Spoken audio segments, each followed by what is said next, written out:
The chaos benefits Putin. As long as Ukraine is too destable to join NATO or the European Union, Russia wins in this situation because Ukraine has to still remain within its sphere of influence. And that, I think that's the key goal here for Putin. It's not to rebuild the Soviet Union, but it is to maintain Russia's sphere of influence both politically and economically. That's the voice of Kimberly St. Julian Varnon, a PhD student in history at the University of Pennsylvania. She's today's guest on Press the Button, a Plowshares Button podcast, dedicated to nuclear policy and national security. And now, here are your co-hosts, Tom Collina and Alex Hall.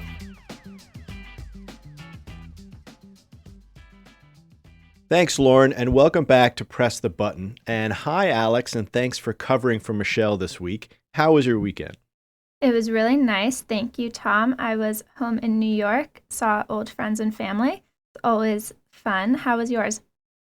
Well, great to hear you were in New York, my old stomping ground, born and raised there. So always great to hear New York stories. My weekend was good. It was very quiet. A lot of tracking of the news. Not all of it good, but it was a great weekend. Thanks for asking. Yeah, lots of developments there. What do you have for us on the nuclear front? Well, things are looking grim on the Ukraine front, as I'm sure all our listeners have been following. The situation escalated after Russian President Putin ordered troops into the separatist regions in eastern Ukraine, that's Donetsk and Luhansk, after Putin signed a decree recognizing their independence. And the international community, in some ways, as you would expect, condemned Putin's actions. Germany halted the Nord Stream 2 pipeline, which there's been some debate about. And the United States and the European Union have promised support for Ukraine and economic sanctions against the breakaway regions. But the West appears to be hung up over the definition of invasion, right? The Biden administration is saying that Russia's actions do not yet trigger the major sanctions that have been threatened. They are apparently saving those for a Russian invasion into areas that Moscow does not already control.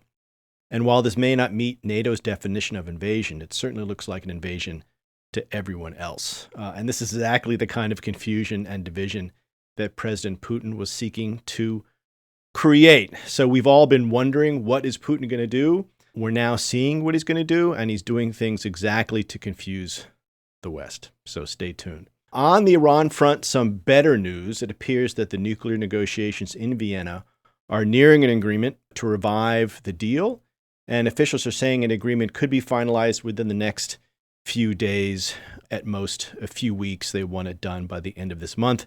And of course, we will stay on top of that story.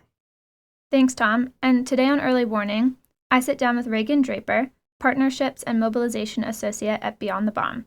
Raeghn was an Outrider Foundation's video campaign this month discussing the disparate impact of nuclear weapons on marginalized communities, and we dive into Raeghn's research on nuclear weapons and racial justice. Those are great videos, so I'm looking forward to hearing that interview. And then I sit down with Kimberly St. Julian Varnon. She's a PhD student in history at the University of Pennsylvania, and we discuss the ongoing situation in Ukraine. She explains the origins of the conflict and how the U.S. Congress is responding to it. And just to note that the interview was recorded last week, so it does not cover the latest developments. And always, if you like what you hear, remember to hit subscribe and leave us a rating. Your feedback really helps us improve this show. And with that, let's get into today's episode. The clock is ticking. And now, early warning, early warning, early warning, early warning. A 7-minute synopsis of this week's nuclear news. Thanks, Del. Today, I'm joined by Raeghn Draper, Partnership and Mobilization Associate at Beyond the Bomb and an activist to rid our world of nuclear weapons. Raeghn, thank you so much for joining. Thanks for having me. You have been a really powerful voice speaking out about how nuclear weapons are a racial justice issue, both in your writing and a recent video you did with Outrider Foundation that was released online this month. What was your aha moment, and what made you realize you wanted to be involved in this work?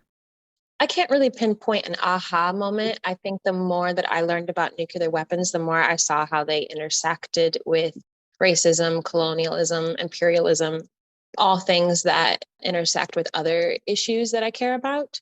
I think what really motivates me to continue in this work is one of the effects of racism is that it really silos Black folks, and it silos where they're allowed to be, not only in terms of careers, but also in the terms of activism and advocacy work. So we're often allowed in spaces like police brutality and the prison industrial complex. Like those are familiar areas for Black people to speak, but we don't often see Black voices represented in things like nuclear weapons or the military industrial complex.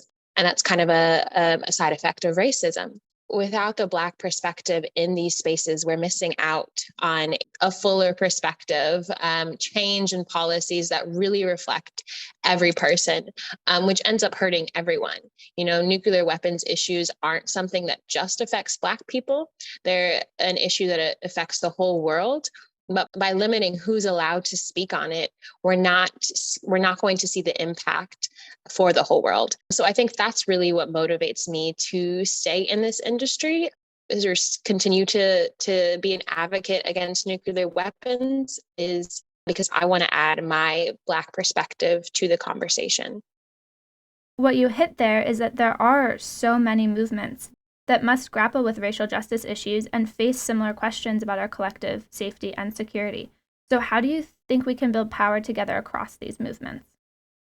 I think it's really about building community. That's something I've been doing personally for myself in Chicago, but also something that I've definitely advocated for my work with Beyond the Bomb is building trust with one another.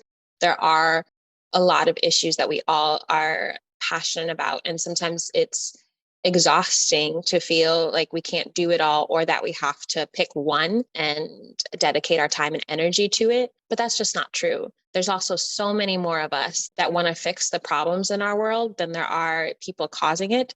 So I really think the answer to building power is starting with community, building interpersonal relationships that give us the safety and the security that we're looking for.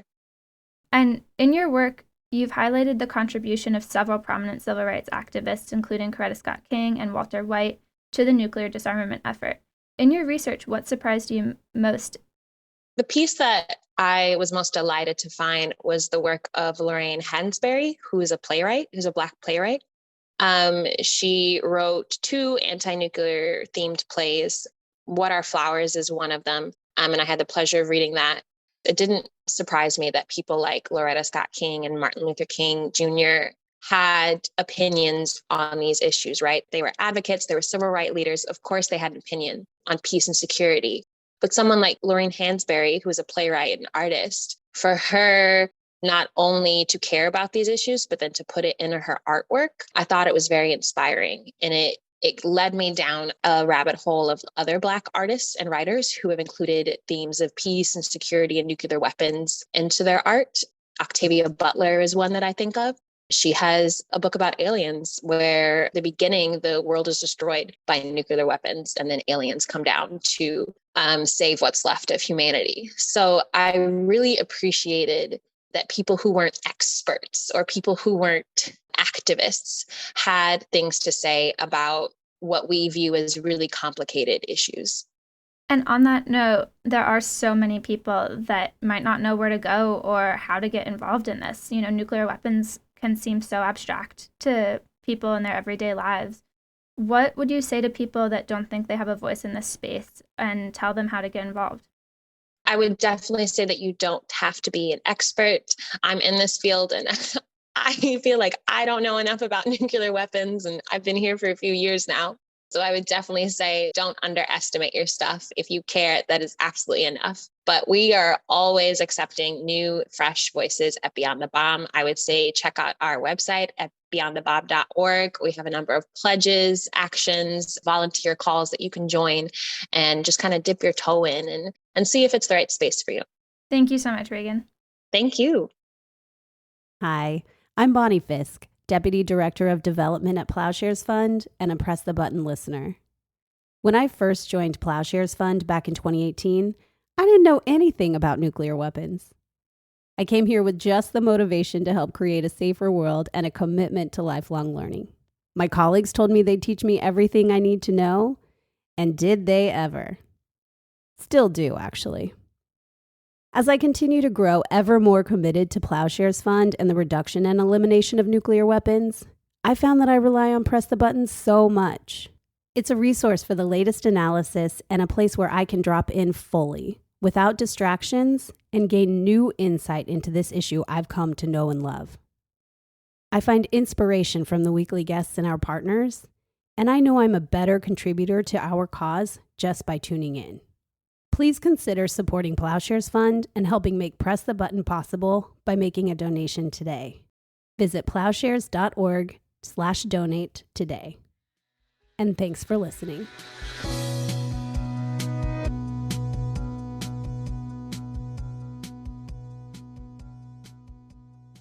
The situation in Ukraine remains tense, with the United States warning that Russia could invade Ukraine any day. It seems we get hourly media updates on the likelihood of an attack, yet the only person who may really know what will happen in Russia is President Putin himself, and so we watch and we wait. Meanwhile, the response from the U.S. Congress has been surprising, to me anyway. In a time of hyper-partisanship in politics, you might think that the Republicans would be attacking the Biden administration from the right, but this is not really happening. Case in point, the Senate recently voted unanimously to support the administration's approach to Ukraine. And some members, sure, are calling for sanctions against Russia sooner, and some want to keep Ukraine out of NATO, but no one, to my knowledge, is calling for the Biden administration to send troops to protect Ukraine. Yet on the progressive side, some Democrats are finding fault with Biden's actions. The House Progressive Caucus says it supports U.S. diplomacy with Russia, but has expressed concerns that sweeping sanctions against Russia, military aid to Ukraine, and U.S. troop deployments to NATO could raise tensions and increase the chance of miscalculation in a crisis. To help us understand this complex and evolving situation, I'm happy to say we are joined by Kimberly St. Julian Varnon, who is a PhD student in history at the University of Pennsylvania. She holds a master's in Russian, Eastern European, and Central Asian Studies from Harvard University. Kimberly, so great to have you here. Thank you. I'm excited to be here. So let's start with the basics about how we got here. Give us your sense of the origins of this crisis and where it stands now. I think if we want to talk about the origins of the crisis, we can start with the near causes, which is around early November 2021. We started seeing reports of a Russian military buildup near the borders of Ukraine. And around November 10th or 11th, I think it's the first time we kind of start seeing media reports about this buildup, and the United States started issuing a warning about this buildup. December 7th is really when we see the Biden administration for the first time warning of sanctions, putting out a message to Russia that we see what you're doing and we are not happy with it. So then December 17th, 2021, we see the Russian response to Biden's warning.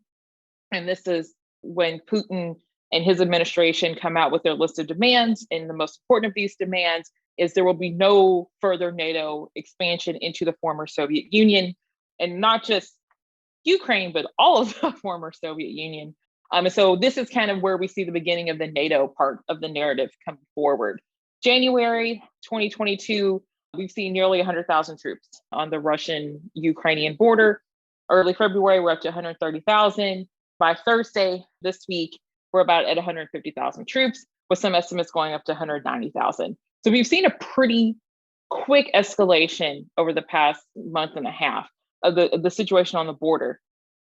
And these are the most immediate kind of developments. And of course, since January, we've seen more high-level negotiations between Russia and the United States, Russia and the European Union, Russia and NATO. President Macron's made visits to Russia with the infamous very long table. So we've seen this become a more pressing matter. And this is where we've seen like these constant headlines of Russia's going to attack tomorrow, Russia's going to attack in 2 days. But I think we have to kind of look backward and go back to 2013, when we have the former president of Ukraine, Yanukovych. He turns down an opportunity to sign an association agreement with the European Union. And after this is when we see what are called the Euromaidan protests, the protests and starting in Kyiv and spreading throughout Ukraine to support Ukraine joining and associating with the European Union. Yanukovych ends up in Russia, and we have a new kind of government brought in, well, not brought in, but elected and restoring power and security in Ukraine under Poroshenko. But Eastern Ukraine, particularly the Donbass, and you'll hear Donbass in the news, or Luhansk or Donetsk. So the Donbass is the Donetsk River Basin. So it's like putting the two words together, Donbass. Luhansk and Donetsk are two kind of, the word in Russian is oblasti. It's like two districts within that. So these are the two breakaway regions that we talk about, where you had pro-Russian supporters who have destabilized the region. And so the question is, how much is pro-Russian support versus how much is Russian involvement in the East? And this is the question we've kind of had since 2014. We've seen active fighting between the Ukrainian government forces and these pro-Russian forces in the East since 2013. And Crimea, of course, was forcibly annexed by Russia under the pretext that there was a pro-joining Russia referendum. The referendum has been constantly disputed. So in response to this, the United States, France, we have sanctions put on Russia. We have the two Minsk agreements, and you hear that a lot in the news now, the Minsk agreements being discussed. The Minsk II agreement is important to remember.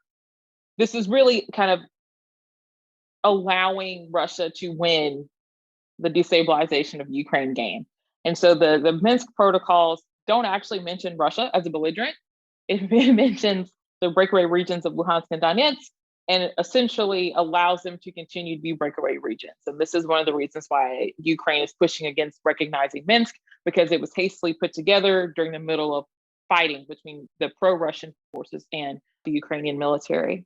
So that's the important background to what we've seen in late 2021, early 2022. And this is why I think we're seeing these constant calls and worries about Russia, because this troop buildup, and as many people in the media have said, this is a massive troop buildup like we haven't seen in over 50 years. So this is incredibly concerning. But hopefully that gives everyone a better understanding of where this comes from. It's like, this is not a new conflict. This isn't a new invasion of Ukraine. Russia invaded Ukraine in 2013, and Ukraine has been occupied since then. I think that's a key thing to remember. This isn't new, especially not for Ukrainians. I appreciate that history. And of course, we could go back even further than that to NATO expansion and all that stuff. But that's great for now to give us the current context. Let's turn to Congress for a second. As I said, it's surprised me how much unity there is in Congress, and that there hasn't been more criticism from the right on Biden. How do you interpret that?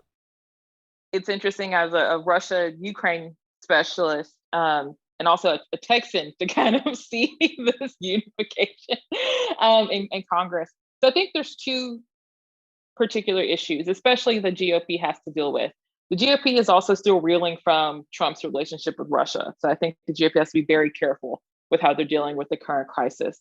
But actually, surprisingly, Ted Cruz suggested sanctions on the Nord 2 pipeline in January. And those sanctions were voted down in the Senate, but I think 4 or 5 Democrats signed on. So it's surprising that you see some Republicans kind of taking a stronger hand against Russia on this. I also think it's surprising in some ways that we see a bipartisan effort on this. It seems like both McConnell and Schumer have said there will be a bipartisan support for Biden, if he does decide to press sanctions on Russia, although they can't necessarily agree on what those sanctions look like. They do agree with Biden's approach, besides the Progressive Caucus, which we'll talk about later. So I think politically, it makes sense for the GOP to be very careful with this because of the Trump administration's relationship with Russia, but also the Trump administration's constant undermining of NATO. So in this way, if I was a Republican, I'd be worried that this is the chickens coming home to roost after tearing down NATO for 4 years. Another concern I think that Congress probably has is we don't want a war. There are no American troops stationed in Ukraine right now. So the idea that Ukraine will be an American war is unfounded, but we did just withdraw troops from Afghanistan. So the fear of an escalation of tensions, I think, is definitely driving that. And I think it's also very much the United States understands it plays a role in this, but this is really, I think, a chance for us to put the onus on Europe, the EU, to grapple with these issues. And I think that's a key thing that I think the Senate and the House are really pushing for us to kind of let Europe deal with this. We'll help support them.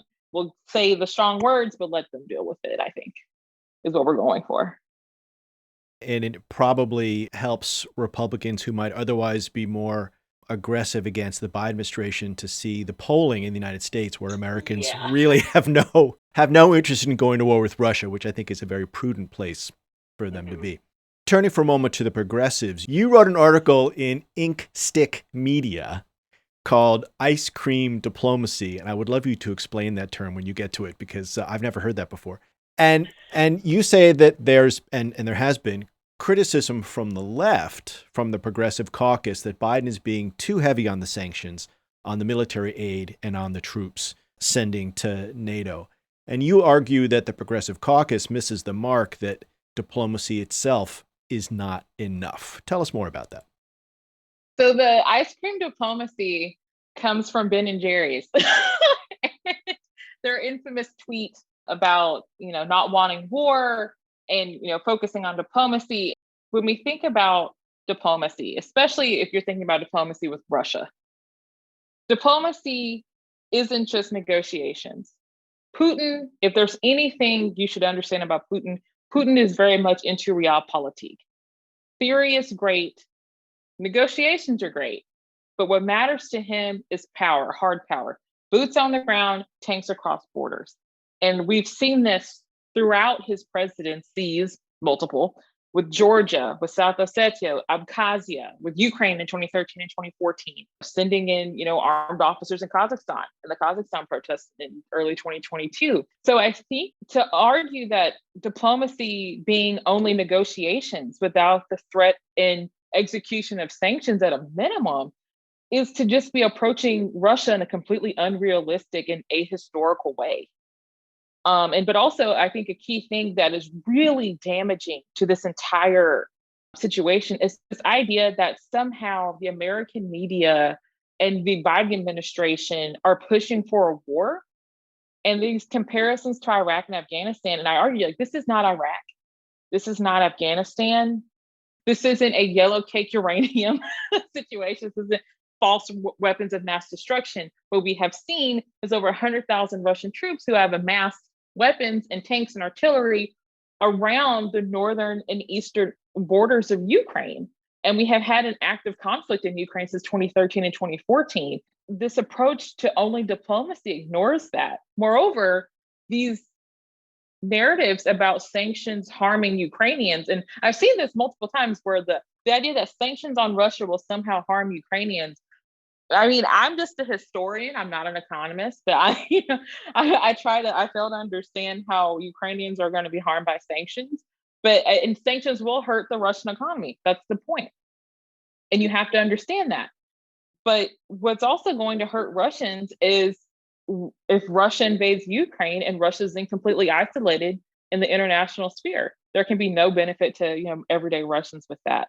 So I think what we can do is care about how Putin's behavior impacts domestic Russian politics and everyday Russians, but also understand allowing Russia to continually violate Ukrainian sovereignty is not warmongering. This is not what we're doing. This is not a new Cold War. And this is us recognizing the agreement we made with Ukraine in 1994 when they gave up all their nuclear weapons in the Budapest protocols. We promised them, Russia also promised them, and the United Kingdom promised them that we would protect them and observe Ukraine's sovereignty and its borders. And in exchange for this, Ukraine gave up its nuclear arsenal. It had the third biggest nuclear arsenal after the United States and Russia following the fall of the Soviet Union. So you have a country that has believed in European and Western promises. And look at what's happened since 2013. And these are the aspects that are missing in these conversations about how the United States should behave in the situation. And understanding that domestic politics in America does not always read and map onto our foreign policy. It can't.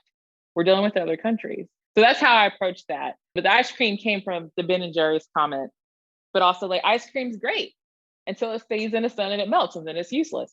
So you have to either eat it or it melts, right? So same thing with diplomacy. You mentioned the nuclear weapons from the former Soviet Union that used to be in Ukraine. And as we've discussed on this show, it's often not mentioned that, in fact, it would have been really quite difficult for Ukraine to maintain those weapons, right?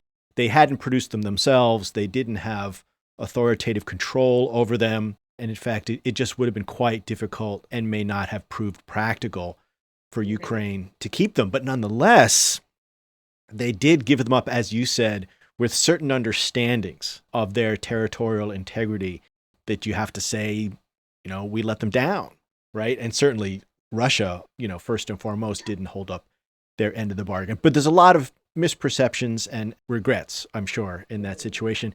And I'm wondering, you must see that kind of thing all the time. And are there other misconceptions that you see that the media and policymakers are making in the Ukraine situation? Well, some of the most egregious things I've seen are, the most recent dust up was CNN and the BBC using Google Translate on a post that President Volodymyr Zelensky made in Ukrainian on his Facebook page calling for a day of unity in Ukraine on February 16th. And that somehow got Google translated into "we're afraid of war and it's going to happen on February 16th. And then the next day, you see posts by these same media moguls saying President Zelensky walks back remarks on start of war. It's like there is no walk back if you use Google Translate to misrepresent his words. What's being put out in Western media, especially Anglophone media in the United States, you have these dueling narratives of constantly the Biden administration and other representatives are saying war is imminent, invasion is imminent. And then on the flip side, you have President Zelensky, who's trying to keep his population calm. He's trying to make sure there are not runs on the bank and people aren't, running around in chaos in Ukraine. And so you'll see people retweeting things on Twitter from Ukrainians who are like, oh, I'm in, Kiev and I'm out to dinner. And like, oh, does this look like this is an imminent invasion? And I think there's a disconnect between American understandings of what it's like to be invaded versus what Ukrainians are doing, because luckily Americans, we've never had to worry about that, right? Since December 7th, 1941, we haven't had to worry about that. Ukraine has been occupied and engaged with and constantly dealing with Russian aggression since 2013, 9 years almost. And so the Ukrainian way of dealing with this, isn't necessarily running through the streets screaming the Russians are coming, because they have to continue. And so when we think about, and what I think really the media has to think about, also the Biden administration has to think about, is our language and how we describe what's going on, being very careful with saying imminent, or the invasion is going to happen soon, or especially 2 or 3 days. I don't have access to the classified material that the Biden administration has, so perhaps I'm wrong. But what we've seen are the hugely negative impacts this has had on the Ukrainian economy.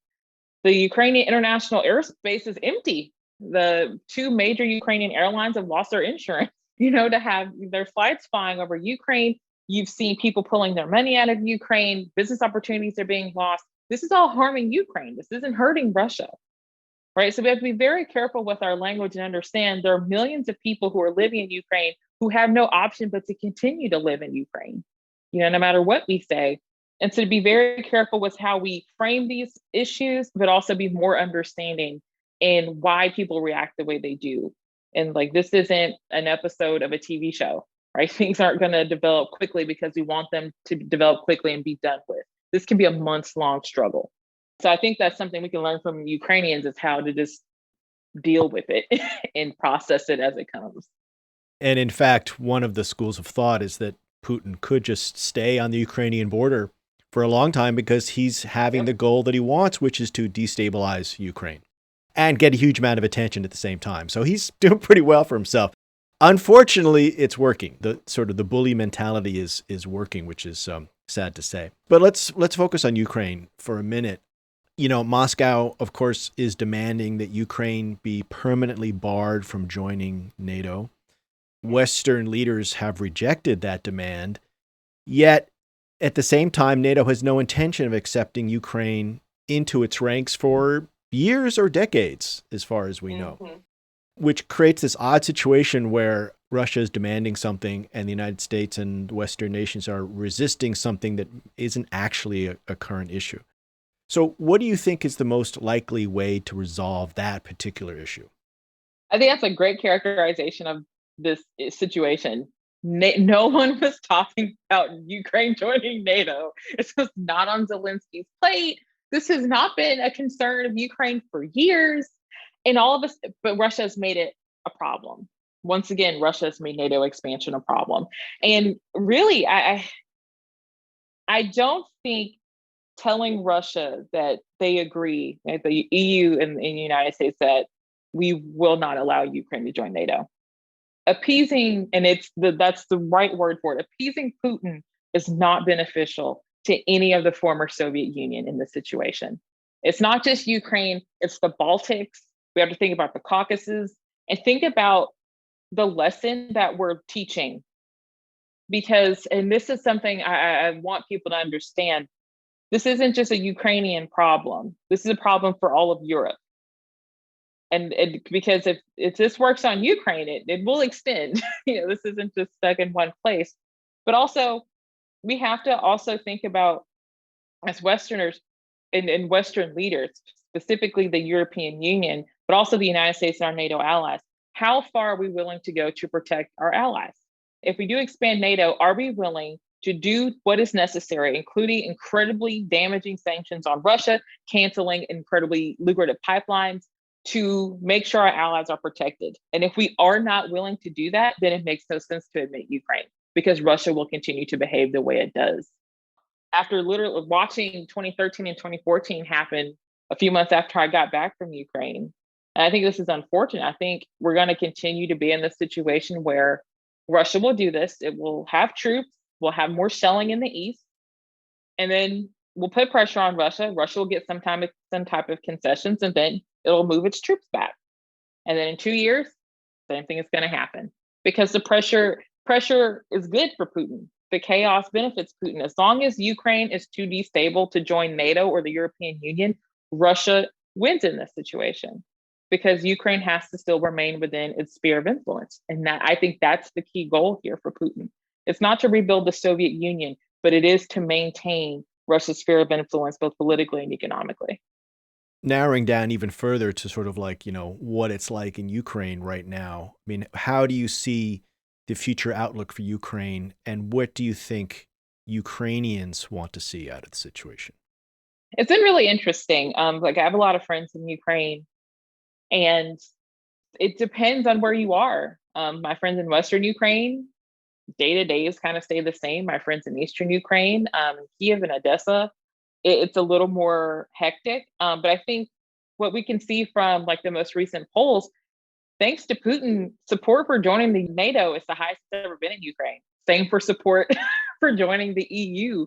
And so in this weird way, Putin's will is backfired. He's unified Ukraine a lot more than it has been before. I think Ukraine wants to be left alone. I think Ukrainians want to be able to decide for themselves if they want to join the European Union, to decide for themselves if they want to join NATO, to have opportunities to really participate in Western democracy, but also to finally be able to focus on their own domestic issues. No one is saying Ukraine is a perfect place. And there are a lot of issues with domestic politics that they have to work on, but they haven't had the peace to do that, since 2013. And I think that's really what they want, is to be left alone as a sovereign country to kind of do what they do. But I think another thing is Ukrainians want people to recognize that Ukraine is important. It's important to Europe, and you can't just erase it and let Russia do what it wants. We have to think that the fate of Europe also depends on the fate of Ukraine. Kimberly, we have to leave it there. Thank you so much for your time, and best of luck with all your work.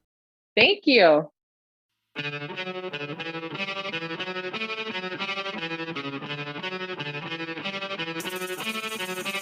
Thanks for listening to Press the Button. This podcast is produced and edited in Washington, D.C. by Lauren Billett and Angela Kelly, and in San Francisco by Jacqueline Shing and Ralphie Vigil, with research and assistance from Alex Hall, Harry Tarpey, and Desiree Zepetis. Audio engineering and sound design by Jacqueline Shing. Our theme song is by Lyrics Born and the Poets of Rhythm, sampled with kind permission. Additional music by San Francisco-based bands 17 Evergreen and the Society of Rockets. To continue the dialogue and support our work, visit plowshares.org.